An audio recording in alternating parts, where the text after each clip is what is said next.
Cinema very special, ಏನು ಹೇಳ್ತೀರಾ? ಮೊದಲನೇದಾಗಿ ನನ್ನ ತಂದೆ ತಾಯಿ ಬೀರೇಶ್ವರ ಸ್ವಾಮಿ ಅಥರ್ವಣ ಕಾಟೇರಮ್ಮ ತಾಯಿ ಪಾದಗಳನ್ನ ನೆನೆಸ್ಕೊಳ್ತಾ, ಇಲ್ಲಿ ನಮಗೋಸ್ಕರ ಬಂದಿರೋ ಮಾಧ್ಯಮ ಮಿತ್ರರಿರ್ಬೋದು, ಪತ್ರಕರ್ತ ಮಿತ್ರರಿರ್ಬೋದು, ಡಿಜಿಟಲ್ ಮಾಧ್ಯಮ ಮಿತ್ರರಿರ್ಬೋದು, ಆಮೇಲೆ ನನ್ನ 2 ಗುರುಗಳು ಬಂದಿದ್ದಾರೆ ಇಲ್ಲಿ, ಎಲ್ಲರಿಗೂ ಸ್ವಾಗತ ಕೋರ್ತೀನಿ. ನನ್ನೆಲ್ಲ ಸ್ನೇಹಿತರಿಗೂ ಎಲ್ರಿಗೂ ಪ್ರತಿಯೊಬ್ಬರಿಗೂ ಸ್ವಾಗತ ಕೋರ್ತೀನಿ. ಇವತ್ತು ನೀವೇನು ನಮ್ಮ ಟ್ರೈಲರ್ ನೋಡ್ತಿದ್ದೀರೋ ನಿಮ್ಗೆ ಹೇಗೆ ಅನಿಸಿದೆ ಅಂತ ನಾನು ಕೇಳಬೇಕು, ಕೊನೆಯಲ್ಲಿ ಕೇಳ್ತೀನಿ. ಬಟ್ ಇದರಿಂದ ಒಂದು ದೊಡ್ಡ ಶ್ರಮನೇ ಪಟ್ಟಿದ್ದೀವಿ ನಾವೆಲ್ಲರೂ.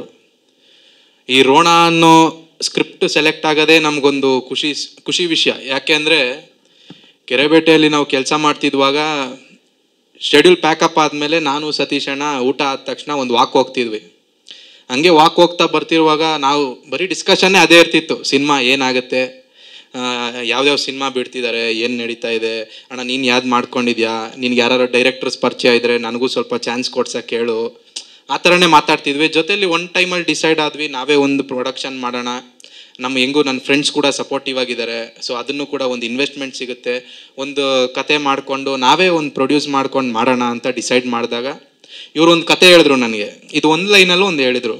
ಆಗ ನನಗೆ ವಾವ್ ಅನಿಸ್ತದು. ಪಕ್ಕ ಜನಕ್ಕೂ ಇದು ಇಷ್ಟ ಆಗುತ್ತೆ ಅನ್ನೋ ಫೀಲಲ್ಲಿ ಸರಿ ಅಣ್ಣ ಇದನ್ನು ಡೆವಲಪ್ ಮಾಡಿ ಅಂತ ಹೇಳಿದ್ಮೇಲೆ ಇವ್ರದ್ದೇ ಒಂದು ಟೀಮ್ನ ಕಟ್ಕೊಂಡು, ಇವರಾಗಿರಲಿ, ನಮ್ಮ ಆದಿಮೂರ್ತಿ ಸರ್ ಆಗಿರಲಿ, ಆಮೇಲೆ ಸ್ಟೋರಿ ರೈಟ್ರು ನಮ್ಮ ರಮೇಶ್ ಬ್ರೋ ಅಂತ ಗೊತ್ತಾಯಿತು. ಅದು ಖುಷಿ ಆಯ್ತು ನಮಗೆ. ಅವರು ನಮ್ಮ ಜೊತೆಲೇ ಕೆಲಸ ಮಾಡ್ತಿದ್ರು, ಬಟ್ ಆಮೇಲೆ ಗೊತ್ತಾಯಿತು ರಮೇಶ್ ಬ್ರೋದು ಇದು ಲೈನು ಅಂತ. ಅದಾದಮೇಲೆ ಅದನ್ನು ಒಂದು 13 ವರ್ಷನ್ಸ್ನ ಚೇಂಜ್ ಆಗ್ತಾ ಹೋಯ್ತು. ಅಣ್ಣ ಈಗ ಅಪ್ಡೇಟ್ ಆಗಬೇಕಣ್ಣ ನಾವು, ಹೇಗಾಗುತ್ತೋ, ಈಗಿನ ಜನ ಏನು ಕೇಳ್ತಾ ಇದ್ದಾರೆ ಪ್ರತಿಯೊಂದೂ ನಾವು ಈಗ ಕೊಡಬೇಕಾಗತ್ತೆ ಅನ್ನೋ ಕಾರಣದಿಂದನೇ ನಮಗೊಂದು 13 ವರ್ಷನ್ಸ್ನ ಚೇಂಜ್ ಆಗ್ತಾ ಬಂತು. ಅದಾದಮೇಲೆ ಪ್ರೊಡಕ್ಷನ್ ಶುರು ಮಾಡಿದ್ಮೇಲೆ ಒಂದಷ್ಟು ಕಷ್ಟಗಳು, ಅದನ್ನೆಲ್ಲ ನೋಡ್ಕೊಂಡು ಬರೋಕ್ಕೆ ಕಾರಣ ಏನಂದರೆ, ಹಿಂದಿನ ಸಿನಿಮಾದಲ್ಲಿ ನಮ್ಮದು ಶೂಟಿಂಗ್ ಬರೀ ನಂದು ಆ್ಯಕ್ಟ್ ಇರೋವಾಗ ಮಾತ್ರ ಇರ್ತಿರ್ಲಿಲ್ಲ. ನನ್ನ ಆ್ಯಕ್ಟ್ ಇಲ್ಲ ಅಂದರೂ ಕೂಡ ಯಾಕೆ ಇರ್ತಿದೆ ಅಂದರೆ ಒಂದು ಪ್ರೊಡಕ್ಷನ್ ಕಲಿಬೋದಿತ್ತು ಅಂತ. ಅದಕ್ಕೆ ನನಗೆ ಸಪೋರ್ಟ್ ಮಾಡಿದ್ದು ನಮ್ಮ ವಲ್ಲಭಣ್ಣ, ಇಲ್ಲಿದ್ದಾರೆ. ನಮ್ಮ ವಲ್ಲಭಣ್ಣ ಇಲ್ಲೇ ಎಲ್ಲೋ ಇದ್ದಾರೆ. ಅವರಿಂದನೇ ಅವ್ರ ಜೊತೆ ನಾನು ಅಸಿಸ್ಟೆಂಟ್ ಆಗ್ಬಿಟ್ಟಿದ್ದೆ. ಹೆಂಗೆ ಅಂದರೆ ಅವರು ನನಗೆ ಹೇಳ್ಕೊಡ್ತಿದ್ರು, ನೋಡ್ರಿ ರಘು ಇದಂದರೆ ಇದು. ಅವಾಗ ನನಗೂ ಕಲಿಯೋಕ್ಕೆ ಸಿಕ್ತು. ನಾನು ಅಲ್ಲಿ ಕಲ್ತ್ರೇ ಇಲ್ಲೊಂದು ಯೂಸ್ ಆಗುತ್ತೆ ಅನ್ನೋದ್ರಿಂದ, ಸೊ ಅವ್ರು ನನಗೆ ಹೆಲ್ಪ್ ಮಾಡಿದ್ರಿಂದ ಅದರಿಂದ ಕಲ್ತ ಮೇಲೆ ಈ ಸಿನಿಮಾದಲ್ಲಿ ಕೂಡ ಅವರೇ ನಮ್ಮ ಪ್ರೊಡಕ್ಷನ್ ಮ್ಯಾನೇಜರ್. ಬಟ್ ಅದಕ್ಕೆ ಮುಂಚೆ ನಾವು ಫಿಕ್ಸ್ ಮಾಡಿರಲಿಲ್ಲ, ಇವರೇ ನಮ್ಮ ಪ್ರೊಡಕ್ಷನ್ ಮ್ಯಾನೇಜರೇ ಬೇಡ ಅಂತ ಮಾಡಿದ್ವಿ. ಅದಾದಮೇಲೆ ಇಲ್ಲ ಬೇಕಾಗುತ್ತೆ, ನಮಗೂ ಒಂದು ಆ್ಯಕ್ಟಿಂಗ್ ಕೂಡ ಮಾಡ್ಕೊಳ್ತಾ ಪ್ರತಿಯೊಂದು ನೋಡ್ಕೊಳ್ತಾ ಇದ್ದಾಗ ಒಬ್ಬ ಪ್ರೊಡಕ್ಷನ್ ಮ್ಯಾನೇಜರ್ ತುಂಬ ದೊಡ್ಡ ರೋಲ್ ಪ್ಲೇ ಮಾಡ್ತಾರೆ ಇಲ್ಲಿ. ಸೊ ಅದು ಎಲ್ಲ ಆದಮೇಲೆ ಒಂದು ಒಳ್ಳೆ ಪ್ರೊಡಕ್ಷನ್ನು ಆಯಿತು. ಈ ಸಿನಿಮಾಗೆ ನೀವು ನೋಡ್ತಿದ್ದಂಗೆ ಒಳ್ಳೆ BGMs ಕೊಟ್ಟಿದ್ದಾರೆ ನಮ್ಮ ಗಗನ್ ಬದೇರಿಯಾ ಸರು. ಒಳ್ಳೆ ಮ್ಯೂಸಿಕ್ಸ್ ಇದ್ದಾವೆ. ಒಂದು 4 ಸಾಂಗ್ ಕೂಡ ನಿಮಗೆ ಅದ್ಭುತ ಅನಿಸುತ್ತೆ. ನನಗೆ ಗೊತ್ತಿದ್ದಂಗೆ ನಿಮಗೆ ಆಲ್ರೆಡಿ ಒಂದು 2 ಸಾಂಗ್ ಇಷ್ಟ ಆಗಿರಬೇಕು ಅಂತ ಅನಿಸುತ್ತೆ. ಆಮೇಲೆ ಇವ್ರ ಸಾಂಗ್ನ ನಾವು ಹೊಗಳೋದಲ್ಲ, ಅಲ್ಲಿ ಯಾವ್ಯಾವ ಸಿಂಗರ್ಸ್ ಹತ್ರ ಆಡಿಸಿದ್ರು ಅವರು ಕೂಡ ಹೊಗಳ್ತಿದ್ರು.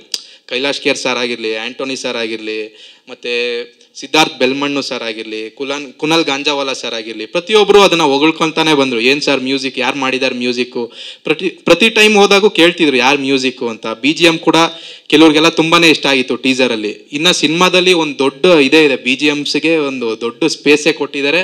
ಆ್ಯಕ್ಚುಲಿ ನಾವು ಚೇಂಜಸ್ಸೇ ಕಮ್ಮಿ ಹೇಳಿರೋದು ಅವ್ರಿಗೆ. ಅವ್ರು ನಮಗೆ ಫಸ್ಟ್ ವರ್ಷನಲ್ಲೇ ಅದ್ಭುತವಾದ BGMs ಏನು ಬ್ಯಾಕ್ಗ್ರೌಂಡ್ ಸ್ಕೋರ್ ಸಿನಿಮಾಗೆ ಬೇಕೋ ಅದ್ಭುತವಾಗಿ ಕೊಟ್ಟಿದ್ದಾರೆ. ಏನೋ ಒಂದು 2 ಟೈಮ್ ನಾವು ಚೇಂಜಸ್ ಹೇಳಿದ್ದೀವಿ ಅಷ್ಟೇ. ನಮಗೆ ಚೇಂಜಸ್ ಮಾಡೋಕ್ಕೆ ಅವರು ಟೈಮ್ ಕೊಟ್ಟಿಲ್ಲ. ಅಂದರೆ ಅಷ್ಟು ಡೆಡಿಕೇಟೆಡ್ ಆಗಿ ಅವ್ರ ಕೆಲಸ ಇತ್ತು, ಅಷ್ಟು ಡೆಡಿಕೇಟೆಡ್ ಆಗಿ ಅವ್ರ ಟೀಮ್ ಇತ್ತು. ಸೊ ಅವ್ರ ಸಪೋರ್ಟಿಂದ ಒಂದೊಳ್ಳೆ ಈಗ ಟ್ರೈಲರಲ್ಲಿ ಏನು ನೀವು BGMs ನೋಡ್ತಿದ್ದ ಬಗ್ಗೆ, ಸಿನಿಮಾ ಬಗ್ಗೆ 7ನೇ ತಾರೀಕು ರಿಲೀಸ್ ಇದೆ. ಎಲ್ರಿಗೂ ನಮಸ್ಕಾರ. ಇವತ್ತು ನಮ್ಮ ಟ್ರೈಲರ್ ಲಾಂಚ್ಗೆ ಬಂದಿದ್ದಕ್ಕೆ ಥ್ಯಾಂಕ್ ಯು. ನಮ್ಮ ಸಿನಿಮಾ ರೋಣ ನೀವು ನೋಡಿದ ಹಾಗೆ ತುಂಬ ಚೆನ್ನಾಗಿ ಬಂದಿದೆ. ಸೊ ನಾನಂತೂ ಸಿಕ್ಕಾಪಟ್ಟೆ ಎಕ್ಸೈಟೆಡ್ ಆಗಿದ್ದೀನಿ. ನನ್ನ ಪಾತ್ರದ ಬಗ್ಗೆ ಹೇಳಬೇಕು ಅಂದರೆ, ನಾನು ಕಾವ್ಯ ಅನ್ನೋ ಒಂದು ಹುಡುಗಿ ಪಾತ್ರ ಮಾಡ್ತಿದ್ದೀನಿ. ಇವಳು ಬಂದು ಹಳ್ಳಿ ಹುಡುಗಿ, ಸಿಟಿನಲ್ಲಿ ಓದಿರ್ತಾಳೆ. ಸೊ ಹಾಗಾಗಿ ತೀರಾ ಹಳ್ಳಿ ಹುಡುಗಿ ಅಂತ ಹೇಳೋಕ್ಕಾಗಲ್ಲ. ಆದರೆ ಸಿಟಿನಲ್ಲಿ PhD ಮುಗಿಸ್ಬಿಟ್ಟು ವಾಪಸ್ ಅವಳು ಹಳ್ಳಿಗೆ ಹೋಗಿ ಅವಳ ನಲ್ಲಿ ಏನೇನು ಸಮಸ್ಯೆಗಳಿದೆಯೋ ಅದನ್ನು ಬಗೆಹರಿಸೋಕ್ಕೆ ಶಿವು ಜೊತೆ ಓಡಾಡ್ತಾಳೆ. ಆ ಒಂದು ಜರ್ನಿ ತೋರಿಸ್ತಿದ್ದೀವಿ. ಮತ್ತು ನಾವು ಏನು ಎಜುಕೇಷನ್ನ ನಾವು ತೊಗೋತೀವೋ ಅದರಿಂದ ನಮ್ಮ ಊರಿಗೆ ಹೇಗೆ ಹೆಲ್ಪ್ ಆಗ್ಬೋದು, ನಮ್ಮ ಊರಿಗೆ ನಾವೇನು ವಾಪಸ್ ಕೊಡ್ಬೋದು ಅನ್ನೋದು ಒಂದು ಪಾಯಿಂಟ್ ಇದೆಯಲ್ಲ. ಈ ಒಂದು ರೀಸನಿಂದ ನನಗೆ ಈ ಪಾತ್ರ ತುಂಬ ಇಷ್ಟ ಆಯಿತು. ಆ್ಯಂಡ್ ಎಲ್ಲೂ ಕೂಡ ಈ ಕಥೆಯಲ್ಲಿ ಕಾವ್ಯ ಇಲ್ಲದೆ ಮುಂದುವರಿಯುತ್ತೆ ಅನ್ನೋ ಥರ ಇಲ್ಲ. ಸೊ ಏನೇನು ನಡೆಯುತ್ತೋ ನಮ್ಮ ಕಥೆಯಲ್ಲಿ ಅದರಲ್ಲಿ ಕಾವ್ಯ ತುಂಬ ಮುಖ್ಯವಾಗಿರ್ತಾಳೆ. ಸೊ ಅದು ಬಂದು ನಂದು ಪಾತ್ರದ ಇಂಟ್ರೊಡಕ್ಷನ್ನು. ಏನು ಮಾತಾಡಿ ಓಕೆ. ಇನ್ನೊಂದು ಹೇಳೋದು ಮಾಡ್ತಿದ್ದೆ, ಇದಕ್ಕೆ ನಮ್ಮ ಪ್ರೊಡಕ್ಷನ್ ಟೀಮು ಲಿಖಿತ್, ಭರತ್, ಶಶಾಂಕ್, ಮಧು ಅವ್ರು ಮರೆಯಂಗಿಲ್ಲ. ಅವ್ರಿಲ್ಲ ಅಂತಂದ್ರೆ ಅದು ಅವರಷ್ಟೇ ಬ್ಯಾಕ್ ಬೋನ್ ಆಗಿದ್ರು ನಮಗೆ ಇದಕ್ಕೆ ಸಿನಿಮಾಗೆ. ಆಯ್ತು ಸರ್, ತಲುಪ್ತು ಸರ್. ಆಗ್ತಾ ಇಲ್ಲ. ನಾ ಈ ಸ್ಟೇಜ್ ಮೇಲೆ ಏನಾದರೂ ಇಲ್ಲಿ ನಿಂತಿದ್ದೀನಿ ಅಂದ್ರೆ ರಘು ಇದಕ್ಕೆ ಮೇನ್ ಕಾರಣ. ರಘು ಮತ್ತು ರಘು ತಂಡ ಎಲ್ಲರೂ ಕನಸು ಕಾಣ್ತಾರೆ, ಬಟ್ ಅದಕ್ಕೆ ಸಪೋರ್ಟ್ ಆಗಬೇಕಲ್ವಾ. ಸೊ ಇದಕ್ಕೆ ನಾನು ಬೆನ್ನೆಲುಬಾಗಿ ಅಪ್ ಟು ಸ್ಟಾರ್ಟಿಂಗ್ ನಾವು ಕತೆ ಮಾಡೋಕ್ಕಿಂತ ಮುಂಚೆಗಿಂತ ಪರಿಚಯ ರಘು, ಅಲ್ಲಿಂದ ಅಪ್ ಟು ಇಲ್ಲಿವರೆಗೆ ಏನು ಬಂದಿದ್ವಲ್ಲ ಅದಕ್ಕೆಲ್ಲ ಕಾರಣ ರಘು. ಈ ರಘು ಇಲ್ಲಾಂದ್ರೆ ಈ ಪ್ರಾಜೆಕ್ಟ್ ಆಗ್ತಿದ್ದಿಲ್ಲ. ಆಮೇಲೆ ಈ ಪ್ರಾಜೆಕ್ಟ್ ಸ್ಟಾರ್ಟ್ ಆದಾಗ ನನಗೆ ಜೊತೆ ಆಗಿದ್ದು ಫಸ್ಟು ಕತೆ ಡಿಸ್ಕಷನ್ ಮಾಡ್ತಾ ಇರುವಾಗ ರಘು ಹೀರೋ ಅಂತ ಗೊತ್ತಾಯ್ತು.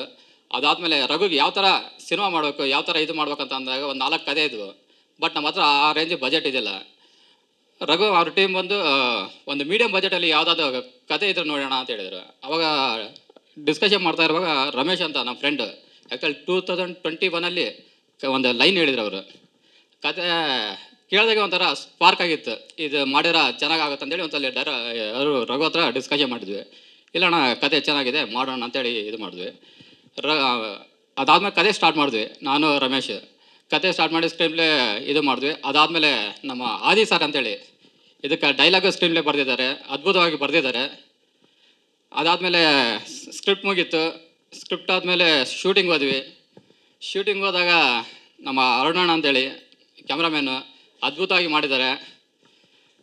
ಆಮೇಲೆ ಆರ್ಟಿಸ್ಟು ಅವ್ರ ಪರ್ಫಾರ್ಮೆನ್ಸ್ ಅಂತ ನೋಡ್ತಾ ಇದ್ದೀರಾ ಯಾವ ಥರ ಪರ್ಫಾರ್ಮೆನ್ಸ್ ಮಾಡಿದಾರಂತೆ. ನಾವೇನೋ ಬರ್ಕೊಂಡಿದ್ವಲ್ಲ ಆ ಕ್ಯಾರೆಕ್ಟರ್ಗೆ ಎಲ್ಲ ಆರ್ಟಿಸ್ಟು ಪ್ರತಿಯೊಬ್ಬರು ಜೀವ ತುಂಬಿದ್ದಾರೆ.